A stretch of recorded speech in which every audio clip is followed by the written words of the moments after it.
Live with CDP, a weekly sports and entertainment podcast live on YouTube, Facebook Live, Twitter, and on audio via Apple Podcast, Google Podcast, Spotify, and Anchor FM. Now here's your host, Chris Palme.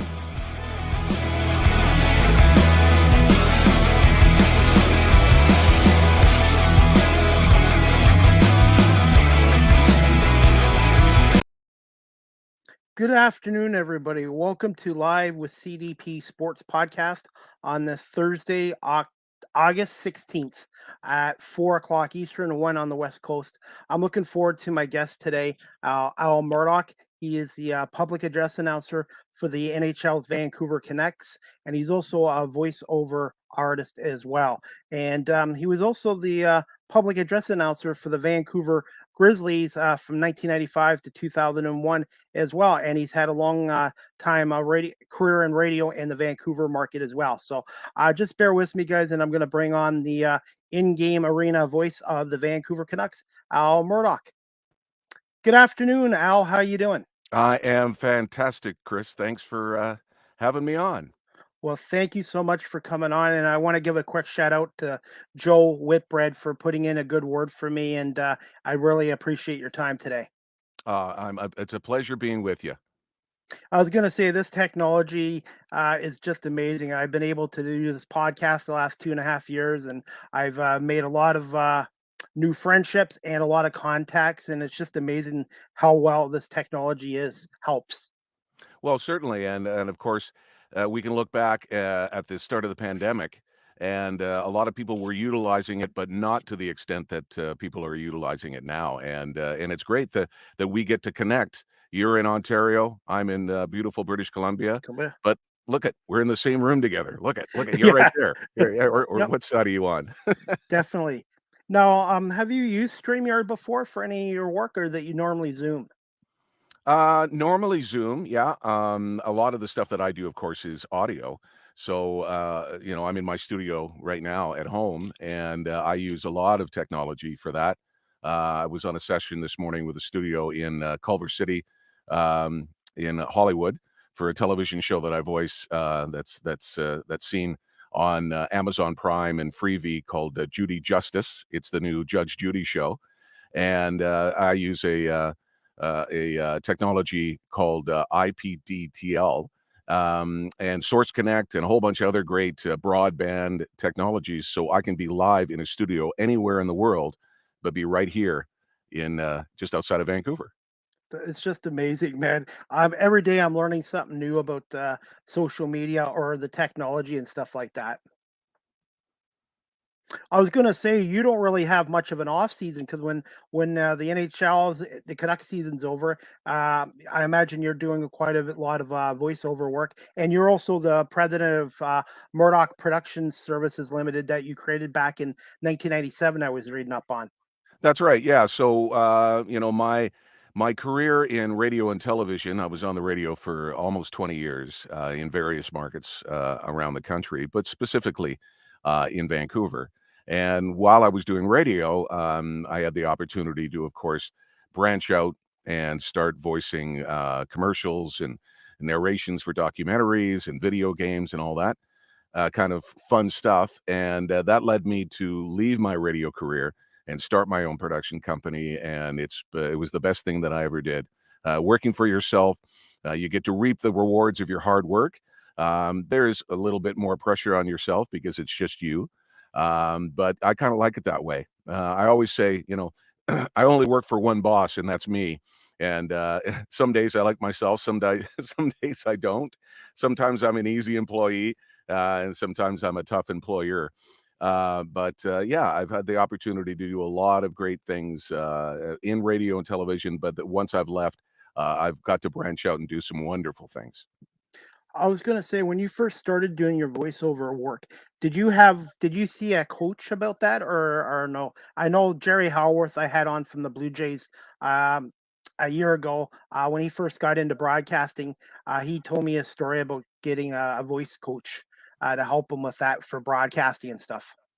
Yeah, I've definitely used voice coaches over the years to help me kind of branch out and do some things that maybe I thought that my voice maybe not be conducive to branch out and not be just an announcer. And that has helped me immensely over the years. But I think my background in radio kind of helped me at least get that foot in the door in terms of voiceover work. But then after that, it's really about honing your craft. And it's not unlike being a professional athlete or any athlete for that matter. You have to work at your craft all the time. If you just kind of sit on your laurels and kind of just sit back and go, oh, this is what I do. I don't have to get any better. I'm at the peak of my performance all the time. You're not. You always have to get back into your roots a lot of times. And you've got to do a lot of vocal exercises. I've got a great ENT doctor that I see when my voice is maybe not where it should be, or if I've overworked it, I go get massages all the time on my muscles in and around my neck and my vocal cords just to keep it in tip-top performance. And I was gonna say, during a game too, I guess you try to drink enough water as well. I guess during the game as well. Absolutely. Yeah, you gotta keep it moisturized, uh, because if you don't, if it gets dry, it ends up your voice is kind of like this, and sometimes if you don't keep it, you know, a lot of moisture in there, sometimes it gets smaller and smaller and smaller and smaller, and then, of course, your voice does come from here, doesn't really come from here. You've also gotta keep, your diaphragm working properly, your ab muscles going. It's an intricate system. A lot of people don't realize just when they're speaking, all of the stuff that goes, it starts up here, and then it goes to all those areas here and down here, and it's a fun little mechanism that I fortunately have been able to make a living from. I was going to say, and a lot of the other public address announcers have shared similar stories as well. Now, I was going to ask you, Al, when did you realize you wanted to get into radio? And obviously, you mentioned when you left radio to get into what you're doing now. But did you want to get into the radio industry earlier in life? I've told this story many times. I'll try to encapsulate it. But when I was 6 years old, growing up in Winnipeg, Manitoba, my father worked for Canadian General Electric. So he would bring home all of the new gadgets back then, like transistor radios. Nobody even knows what those are anymore. But he would bring home the transistor radios. He would bring home the latest stereos, even portable kind of stuff that was starting back in the early to mid 70s. And just remember him bringing home a transistor radio in a leather case. I don't even think it had FM on it. It had AM on it, and I think the station was CKY in Winnipeg. And I remember turning it on for the first time, strapping that leather strap around my bicycle handlebars and riding through the neighborhood, listening to a voice coming out of that speaker. And there was an instant connection for me. I thought that voice in that speaker was talking directly to me. I didn't think that there was anybody out there else listening, but that voice was talking directly to me. So it was an instant connection. And I think from that moment on, even at the age of 6, I knew that that's what in the back of my mind, that's what I wanted to do. When I graduated high school, it was a decision of either going that route, getting into, radio and media, or going into be a lawyer. My parents at the time, I think, probably wanted me to go the law route, looking for a little bit more sustainability. But I always have gone the road less traveled. I've always gone with my instincts, and I sure am glad that I did, because I've had a very, very fun and rewarding career, and it continues to this day. I was gonna say, when I was younger, I grew up in the '70s, so a lot of the sports stuff back then wasn't on TV that much. Maybe the game of the week and stuff like that, but a lot of the broadcasts for the CFL, the NHL, it was all on radio. So I grew up with radio back in the '70s, and I used to tape games of Tom Cheek and Early Win from the Jays in the early years, and then with Jerry Howarth. And but when I got older, I always had a passion for sports, but I just didn't know what I wanted to do. And I wish they had this technology back in the '80s and '90s, because it might have made a difference. But like I said, Al, it's not how you start life or a game; it's how you finish it. And I got a taste of the broadcasting bug a couple years ago, and with Rogers TV, and I really like it. And I'm hoping with doing these podcast shows, I get an opportunity one day in the radio industry. Yeah, I mean, it really it starts from a passion, right? You've had you whether you discovered it at 6 years of age like I did, and again, it took me many, many years, until I graduated high school to kind of, the light went on for me to kind of go down that path. But it really doesn't matter what age that you start in it, and if you've got a passion for something, and you just love doing it, go out there and do it. Now, I'm not saying that everything's gonna fall into place and you're gonna Yeah, be able to make a living at it and so on and so forth. But really, if you start from that passion point of view to start with, then you just kind of move your way to an area where sometimes you'll get to hear, sometimes you'll get to hear, sometimes you'll get to hear, and success is very subjective. It's my success is going to be different than somebody else's success, and but again, the root of it is you have to love what you do. And I can honestly say that everyone says that classic phrase, I've never worked a day in my life. All I can tell you is that there's no calluses on these hands. You know what I'm saying? Like yeah. I'm not saying that that's a bad or a good thing, but I've never really. I mean, I've had to work. I've had to do a lot of hard work, but in a different sort of way. And that's what I'm trying to accomplish. And Rogers TV here in Guelph, I do a lot of the camera work for the Storm games, so I'm seeing the TV side of it, and then with the podcasting, I'm seeing the radio aspect of it as well. And I'm trying to learn as much as I can every day and continue to keep improving. And I've been very lucky to get great guests such as yourself on my show. Well, like I said, if you're not learning something new, I'm not saying you have to learn something new every day, but if you're not learning something or finding out a little bit more about yourself and your expectations of yourself, your limits of yourself, you've got to learn as you go. And like I said, if you stop learning, I think that's where the issues arise, and that's when you start getting lazy. And I'm learning stuff again almost every day about the industry that I'm in, the people that I work with, where my voice can go, the things that I can do, the projects that I may or may not have thought about being involved with. Opportunities arise, or you create things. So it doesn't matter what industry that you're in. I think that's the attitude that you have to have. Absolutely. And this leads to my next question I wanted to ask you, Al. Um, did you have a mentor or mentors when first starting up in the industry? Yeah, for sure. When I graduated high school, I went down to a local station, CKNW, which is the big powerhouse talk radio station in Vancouver, the top dog, as they always called it. But back then, this is 1984. They not only were a talk station, but they had some of the biggest personalities in radio, and at least in my opinion, in the country. There, Frosty Forrest in the mornings. Then they would have talk shows with the likes of Gary Bannerman and Rafe Mayer, and then they'd have an afternoon drive. A legend, Rick Honey, and they were still playing music on AM. And then, of course, they had the BC Lions and they had the Vancouver Canucks. So, you had the great Jim Robson doing Vancouver Canucks games, and of course, people will know him across the country because, of course, he worked at Hockey Night in Canada and would broadcast the games mostly on the West Coast. But growing up and listening to those voices, and then going down to that radio station every second day for 4 weeks after I graduated from high school, asking for a job. And I pestered them until they gave me an opportunity to be a board operator there.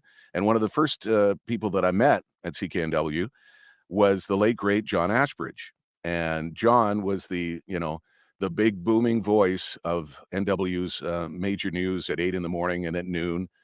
He also did evenings and stuff, but he of course was a PA announcer for the Vancouver Canucks from 1987 through to the times when I started sharing the position with John back in 2010-11. And then as he eased into retirement, and he of course had some health issues, I ended up taking over the position full time in 2016. So John and I, met when I was 18 years old, and we carried on a great friendship and a mentorship, because he was truly a mentorship to me, not only being in the radio business, but also as a public address announcer. Um, and when he passed away, it was a very, very sad day for me. But he taught me about the respect that you have to have in your position, whatever you're doing. And I think that was one of the biggest things that John Ashbridge taught me. I was going to say, everybody talks about the radio announcers, the TV announcers. Of course, they're important. But when you go to a game, when you go into that arena, you identify that arena with that voice. And people don't realize how important public address announcers are and what kind of a great job they do for their prospective teams and arenas. Yeah, I think the role of a public address announcer has changed over the many decades. That the job has been in existence, regardless of what the sport happens to be. Um, you know, uh, John Ashbridge taught me the first thing that you have to remember as a PA announcer is that you are there, A, to inform, second, to entertain. And like I say, it's changed a little bit in terms of, depending on what market you go in, you're gonna get public address announcers that are really over the top, and then you're gonna have more of the traditional announcers. I try to have a happy medium in the middle. There's guys around the National Hockey League who I have so much respect for. You mentioned Tom Calhoun earlier. Tom and I got to work together a couple of years ago when I was in St. Louis for the All-Star game, and I was there doing my role, with the NHL and doing the PA work. But Tom, that's the best thing about those outdoor games and all of those signature events that the NHL, brings me in to do, is that I get to work with the local PA guy as well. So to meet Tom Calhoun, who has never missed a game since 1987, That's like impressive. Impressive. that boggles the mind.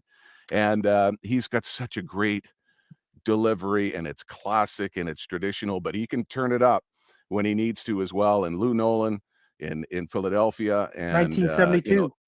yeah. I mean, these guys. There's a reason why these guys have been around for as long as they have.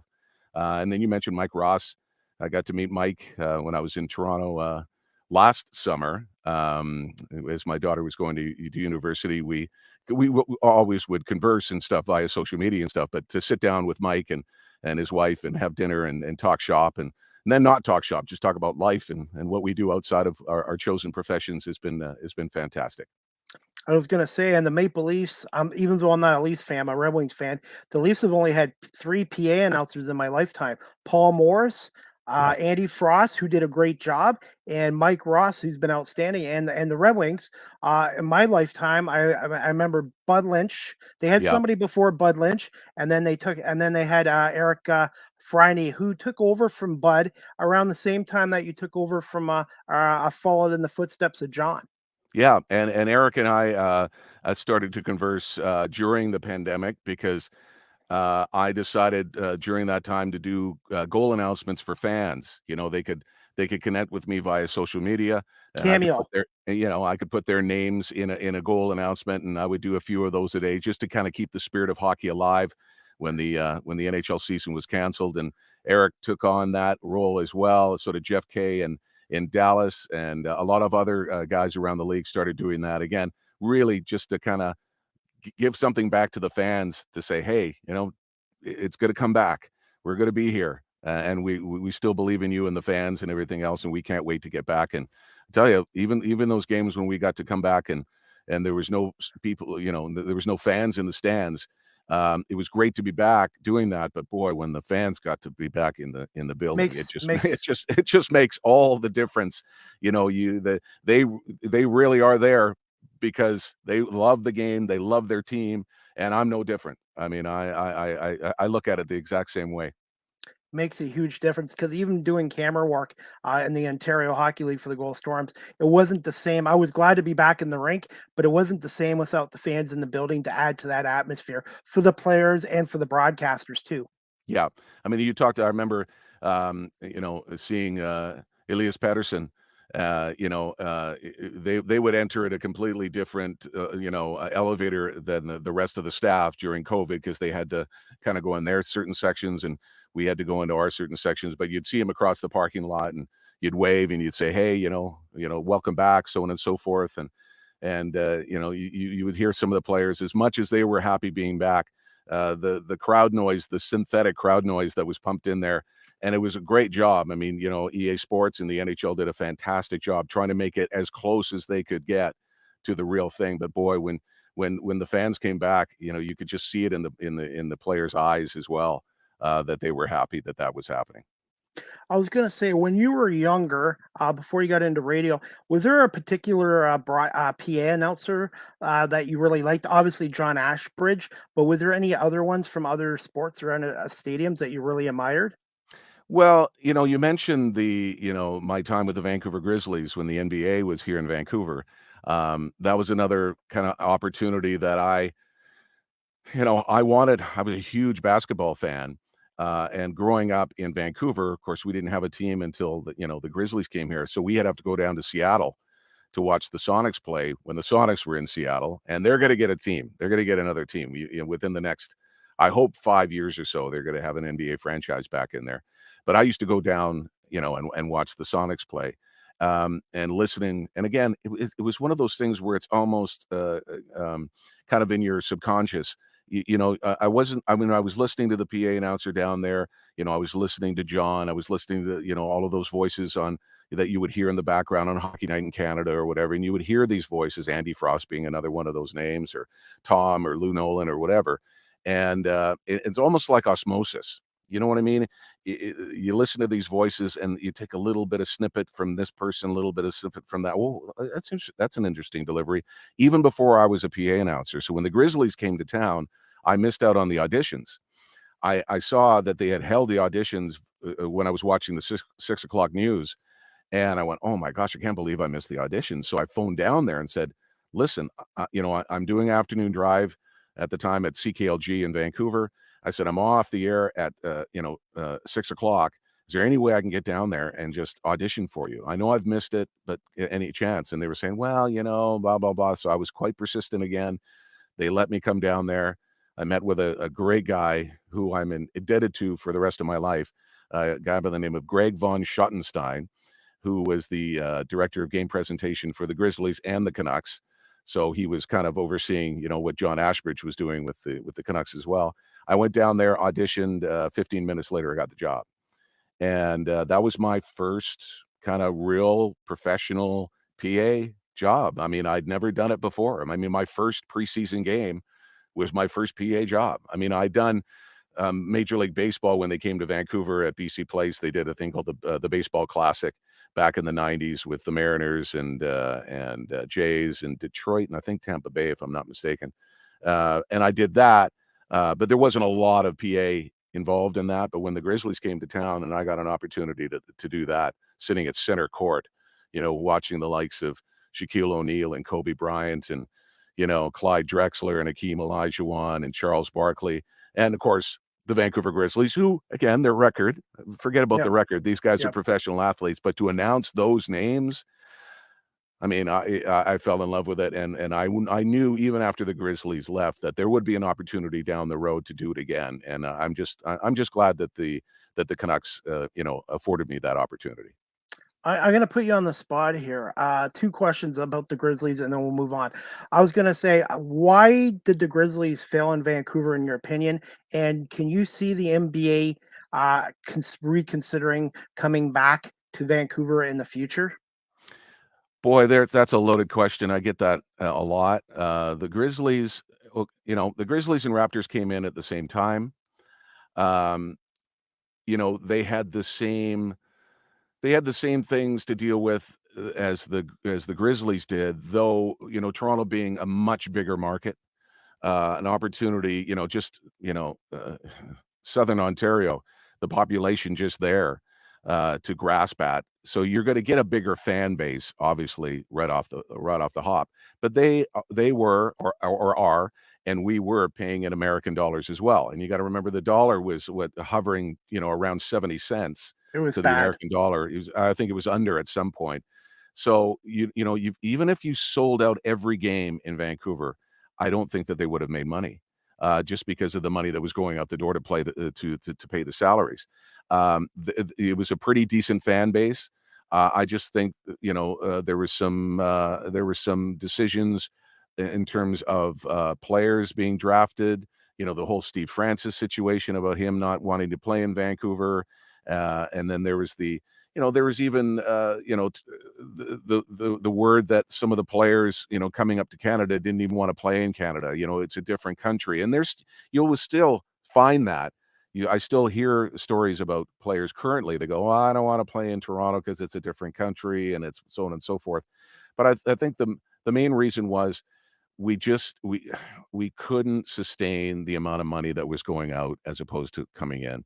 And then when Correct. Michael Heisley bought the team, saying that he was going to keep it in Vancouver, and of course, a year later he's moving it down to Memphis. It was a sad day. So there was a lot of reasons why the team didn't work here. Will it ever come back? I hope so. I would love to go and watch games here, but I really think now it would have to take another team to leave their current city to come to Vancouver, and I don't think the NBA ever wants that really to happen again. And if you want a new franchise, the word is it's $1 billion. Big So, bucks. you gotta have somebody with deep, deep, deep pockets that's, prepared to lose a little money over the first number of years, and I just don't think I don't think that is a good investment for people with that kinda dough. I was gonna say, Seattle is obviously a no-brainer. How far is Seattle from Vancouver drive if you wanted to drive there? It's about 3 hours, Okay. depending on, how long it takes you to cross the border, uh, um, and then depending on traffic. But normally when we go down to watch, a Seahawks game, I usually try to get down there at least once or twice, during the NFL season to watch the Seahawks play. Usually it's about 3.5 hours, so it's not a real long drive. It's, yeah, but again, it's the borders that are the That's situation, especially now too. that's the same as me going to Buffalo or Detroit. It's not that far from Buffalo for me, 2 hours. Detroit's about 3.5, but the border can, really add to that if it's backed up as well. Yeah, for sure. Yeah. And Joel's watching. Thank you, Joe, for watching. Hey, I've been a Joe. He's just saying he's been a big fan of yours for so many years. Incredibly talented and delight to listen to and follow online. And thank you again, Joe, for putting me in touch with Al. And really good guy. I had Joe and his daughter Morgan on a couple weeks ago, and we had a good conversation on here. And I have to come out to Alberta as well, so I'm hoping Yes, you do. hopefully next summer, I'm going to have to do a Western Canadian road trip. And we would welcome you with open arms. I know Joe would say the same thing, and Joe's, I really appreciate, Joe's, comments. I'm very grateful for what he has to say about my work, and and Joe, if you take a look at Joe's social media content, he is very passionate about doing everything that he does in his life, and again, it always comes back to that, and if you've got that, you're gonna be happy anyway. Definitely. Are you still okay for a few more questions, Al? Absolutely. Okay. This one I wanted to ask you.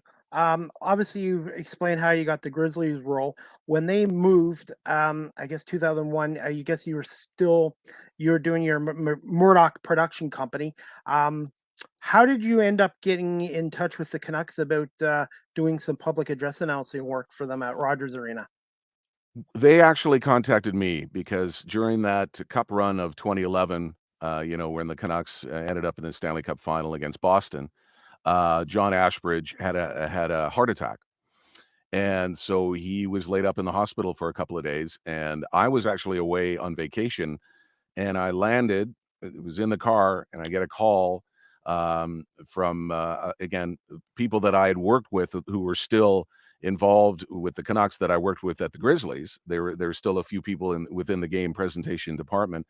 So I got a call saying, "Listen, John's he's had a heart attack. He's in the hospital. Can you come down and fill in for at least one or two or how many games until John gets back on his feet?"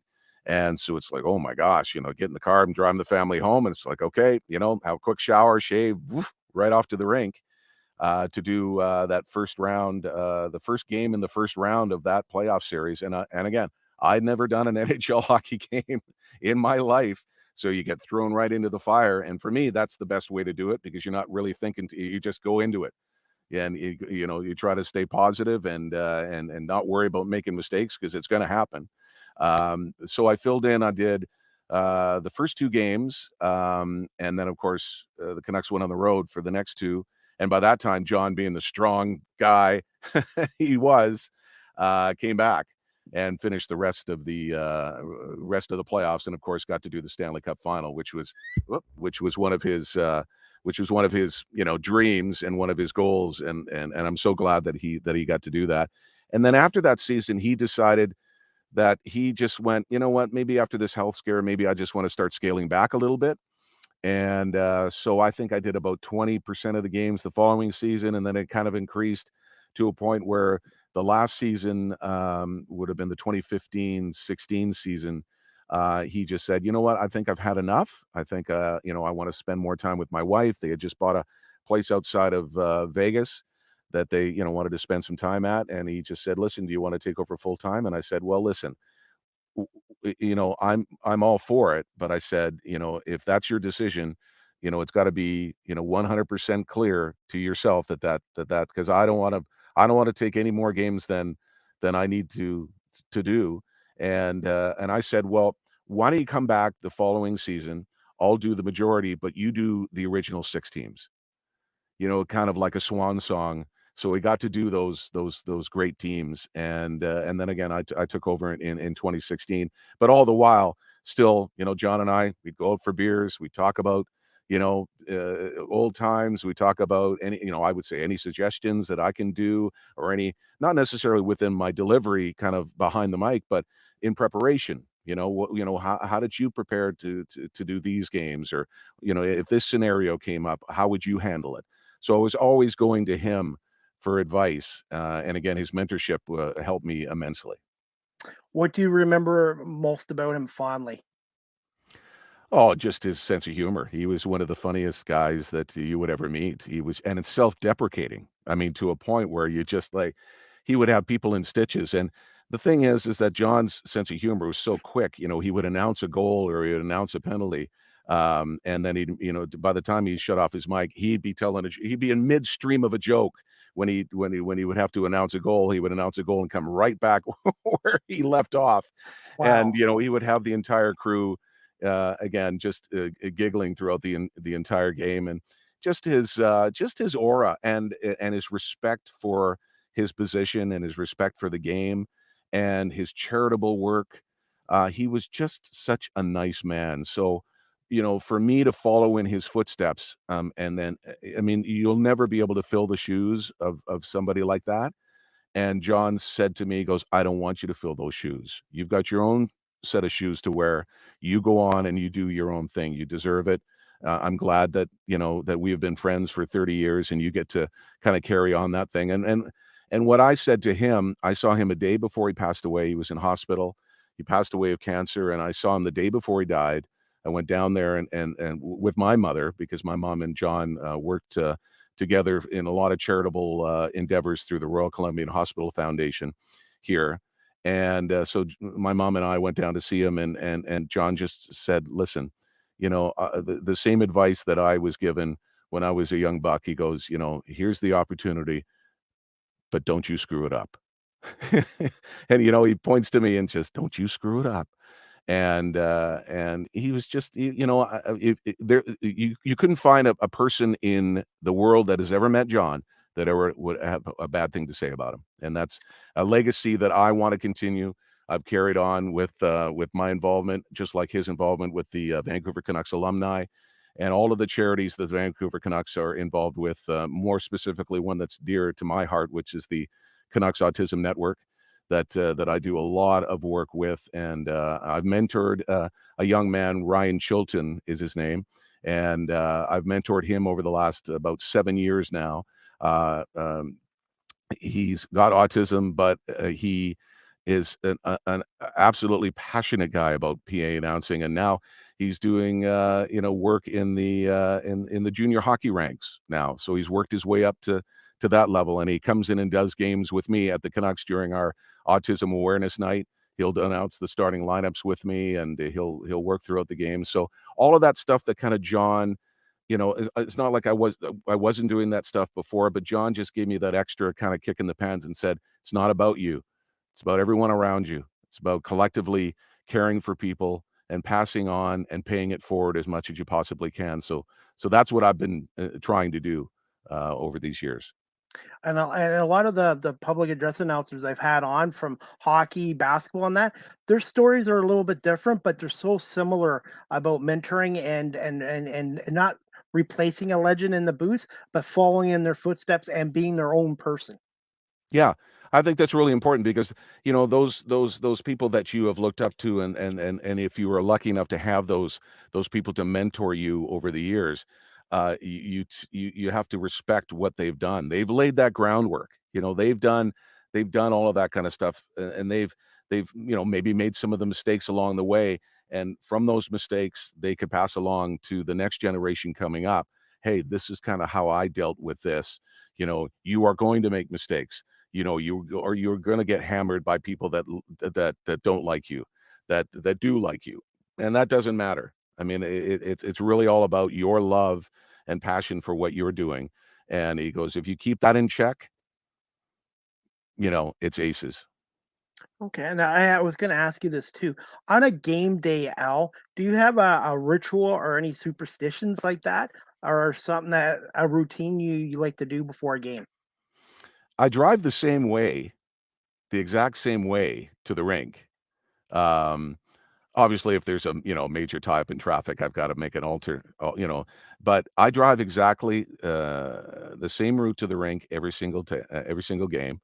I try to park in the same parking spot if I can, and I get to the rink pretty much within a couple of minutes of the same time every single game. And I go through a ritual every morning. I do a lot of my prep again with technology. I can go into the software system at the rink, in terms of our scripting and all of that kind of stuff, and see what kind of things we've got that night. We also have, I get to the rink, probably 3.5 hours before game time. A lot of PA guys don't do that just because of how they've set up their game presentation thing. But we go through a lot of rehearsal for a lot of the stuff that we do, so that we're absolutely prepared for what we've got planned that particular evening. But I go through and I'm looking at who we're playing. If there's guys that they brought up from their farm team, from their AHL affiliate, who are these guys? How do you pronounce their names? If I can't find it on YouTube, or I can't find it through, a media outlet from that particular city, I'll go and talk to their play-by-play people before the game and say, listen, you've got this young guy that you've just brought up from, Sweden or from wherever, or it could be from Canada. How does he like his name pronounced, or how do you pronounce it on the broadcast? So I'll go to them if I need to, but it's all about being as totally prepared as you can. Because if you look back and go, well, I made that mistake. Well, why did you make that mistake? Well, it's because I wasn't prepared. So I try every single game to be over prepared. So, I've got everything kind of up here, and it's almost second nature that things are going to go well.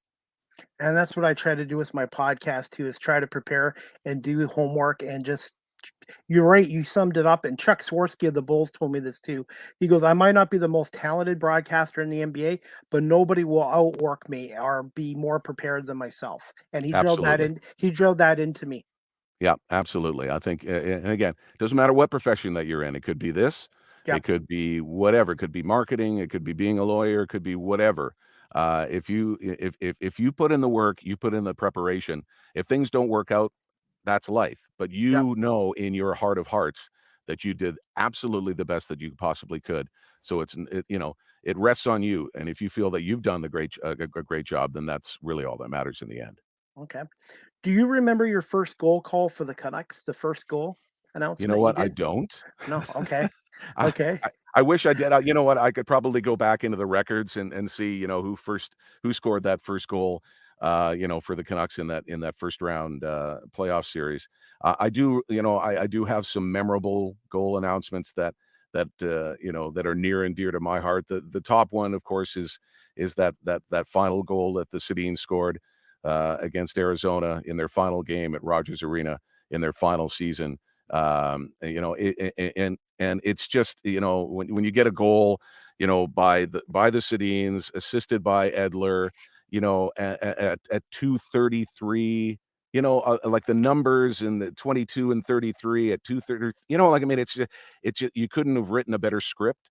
So that's the one that I always kind of go back to and say, if there's one goal call, that's the one that I remember. But I think the real answer to that is I haven't made it yet. Okay. Because I want that Stanley Cup. Yeah. I want that Stanley Cup final. I want the Canucks to get into that Stanley Cup final. And because I've done a lot of things in my career, I've traveled all over the world doing this job and doing all of the great events that I do for the National Hockey League. But to do a Stanley Cup final, I mean, that's the one that I'm keeping my fingers crossed for. Well, the Canucks, I know they didn't make the playoffs last year, but they still had 40 wins, 92 points. And then I was looking at some of their players, JT Miller, 99 points, and Peterson, 68, and Quinn Hughes, 68, and Rodney, Ontario, which is about 2.5 hours for me. Played for the London Knights, and tremendous player. And I really think the Canucks will be a Stanley Cup contender this year. Just based on what I saw from their team stats from last year. Well, I hope you're right. Because I wanna be there. I want to do a playoff game again because it's been a while. Yeah. And as much fun as it is doing the regular season, those playoff games, I mean, they mean everything. Yep. And it's a different vibe in the rink and everything else. So. And I was just thinking about this too. The Red Wings I know the Red Wings are back in the East, but the Red Wings Canucks haven't played in the playoffs since 2002. And I remember that series because the Canucks took the first 2 games at the Joe Louis Arena, and then the Red Wings in I think game 3, Lidstrom scored a goal from center ice against former Storm goalie Dan Cloutier, and that seemed to change the series. It sure did, yeah, and the rivalry that the Canucks and Red Wings had there for it wasn't a real long-term rivalry, but it was a short-term rivalry, but it was as heated as it could possibly be, and that's what you want. That's what you want in sports is those rivalries, those games you mark it on the calendar. When the season calendar comes out in June, I look and I'm circling the games that that I know are going to be ones that it's going to be a packed house, but that both teams are going to be up for it. So if both teams are up for it, the fans are up for it, the game presentation team's up for it, television, radio, everything else, can't get any better than that.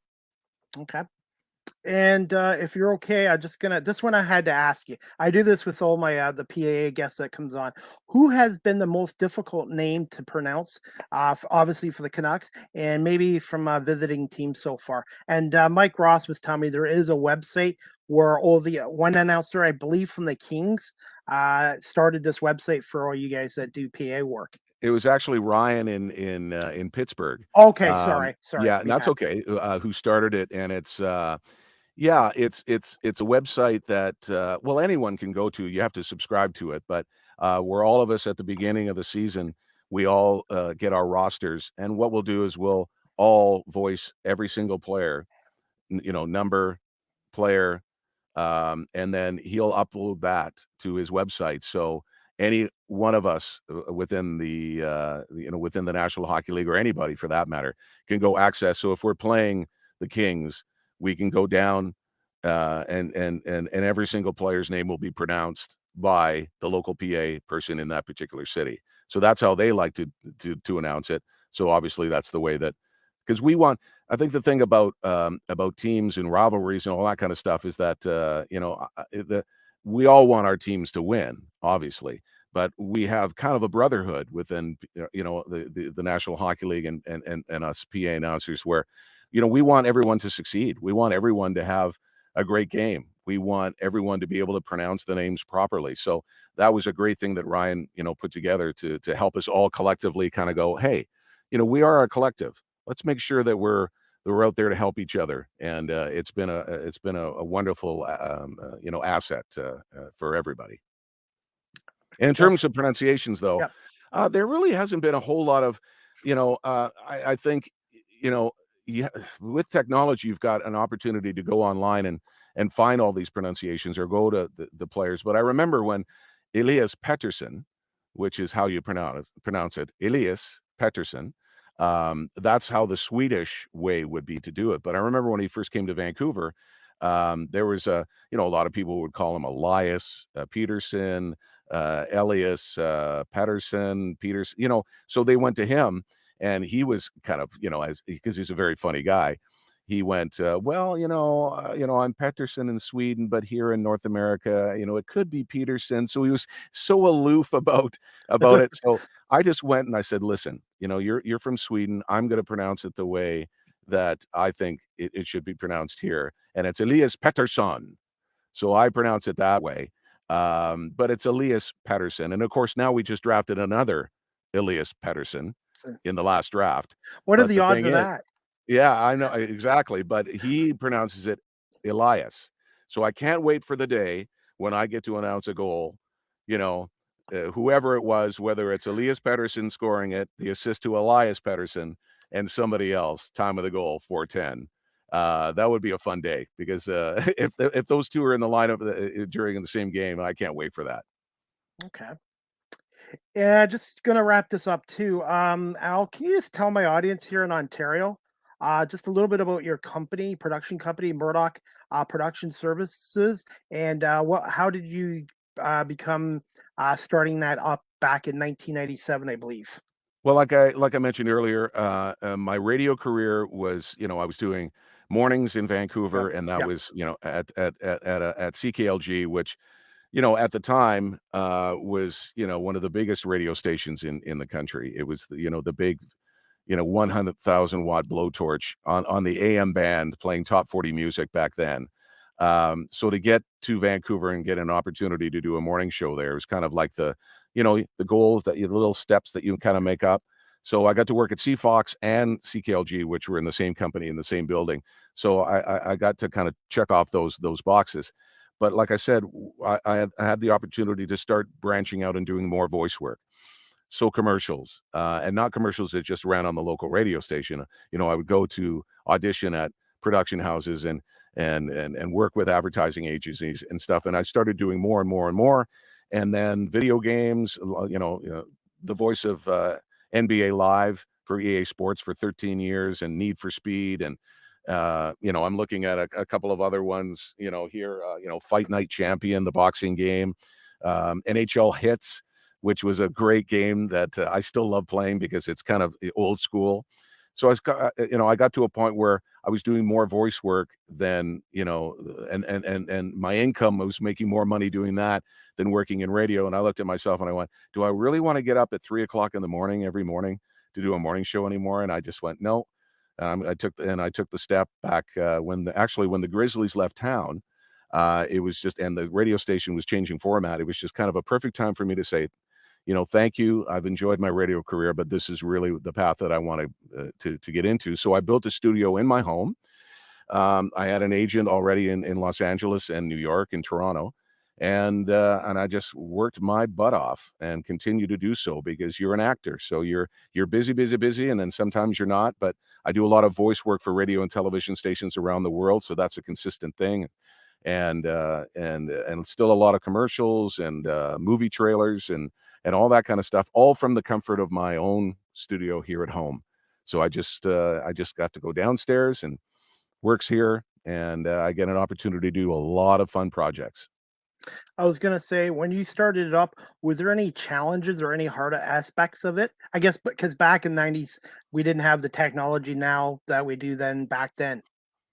Yeah, I mean, technology back then was, yeah, I remember sending audio voice files, on CD or on mini disc or on DAT tape. I remember to some clients. But then there was a technology that is now not too many people are using it anymore. It was called ISDN.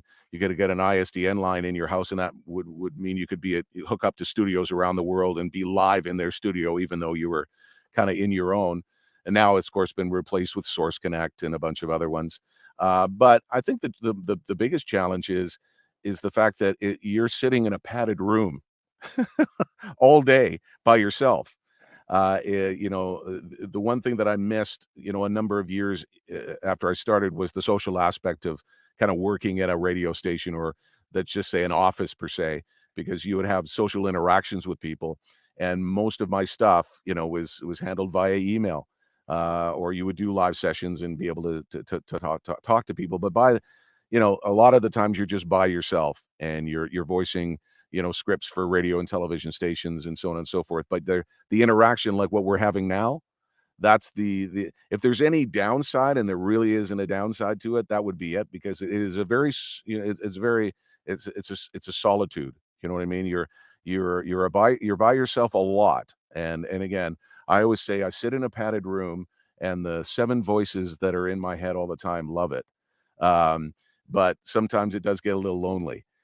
So after our conversation here, I'm grabbing the dog. We're going to go for a little walk up the hill and come back, and then I've got another session with another client in about an hour and a half. So we'll dive right back into it. Okay, I'm going to wrap this up. I was going to say, what breed of dog and what's your dog's name? It is a King Charles Cavalier Brussels Griffin. Look that up. Okay.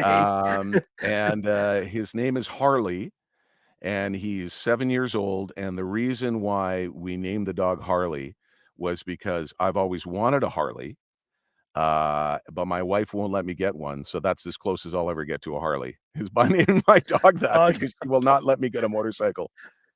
Good stuff. And that's why I love doing this show too, because I love hearing stories from my guests, and then I have my own life experiences, and I love the storytelling aspect of this. And again, Al, I want to say thank you so much for coming on. And I'm just going to wrap this up with this last question. Any advice for those who are, not just myself, but who are watching or listening later on, looking to pursue a career in broadcasting, media, public speaking, and even voiceover work? I'll go back to our earlier conversation about passion. First thing, okay? Passion will go a long way. Passion won't pay the bills, but it's a good place to start. And your work ethic has to be second to none. You have to be willing to travel. You also have to be willing to see where the industry is going. Like, that's a loaded question when you say advice for people who want to get into radio or television or broadcasting. That's separate from being a voice actor. That's separate from being a PA announcer, and so on and so forth. The radio and television industry has gone through a ton of changes over the years, not unlike being a voice actor or a PA announcer, but you see where, there's 3 or 4 companies that own every radio and television station in the country, pretty much. There are some independent companies out there for sure. But everyone's consolidating. And when consolidation happens, what does that mean? Less jobs.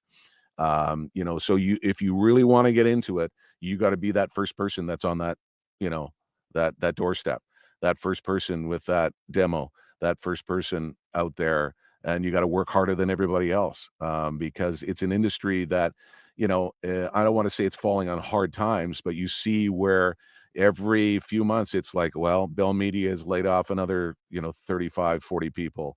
Rogers has laid off these people. Chorus is entertainment has laid off these people. Look at Lisa LaFlamme, 35 years on CTV, and then she finds out at the end of June that her services are no longer welcome. No, listen, I understand they're a company, they can do what they want, but you have to be prepared to go into an industry where that the job prospects aren't as wide as they were when I got into it.